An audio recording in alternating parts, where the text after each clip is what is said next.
महाराष्ट्राच्या विधानसभेच्या हंगामी अध्यक्षांचा आज शपथविधी समारंभ होईल। आज दुपारी 1 वाजता हंगामी अध्यक्ष शपथ घेणार आहेत। उद्यापासून 3 दिवस विधिमंडळाचं विशेष अधिवेशन असेल आणि विशेष अधिवेशनाआधी आज हंगामी अध्यक्षांची नियुक्ती केली जाईल आणि शपथविधी होईल। महाराष्ट्र विधानसभा अध्यक्षांचा हंगामी अध्यक्षांचा आज शपथविधी समारंभ आहे। दुपारी 1 वाजता हंगामी अध्यक्ष शपथ घेतील अशी माहिती मिळते आहे। सूरज सावंत आपले प्रतिनिधी आपल्या सोबत आहेत। सूरज, कोण असतील हंगामी अध्यक्ष आणि आजचा कार्यक्रम कसा असेल?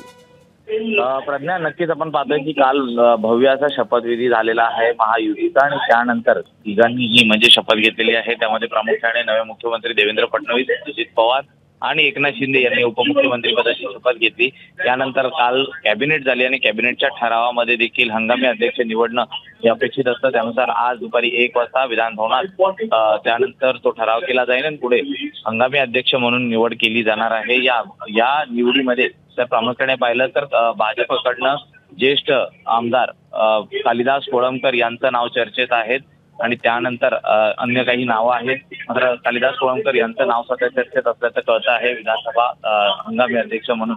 या हंगामी अध्यक्षाच्या निवडीनंतर 7 आणि 8 तारखेला विशेष अधिवेशन होणार आहे। त्यानंतर गुरुवारी शपथविधी होण्याची शक्यता ही वर्तवली जाते आणि पुढील कामकाज देखील होणार आहे। त्यामुळे आज हंगामी अध्यक्षाची निवड ही केली जाणार असल्याची माहिती मिळते विधानभवनामध्ये। धन्यवाद सूरज दिलेल्या माहितीसाठी। एबीपी माझा, उघडा डोळे बघा नीट।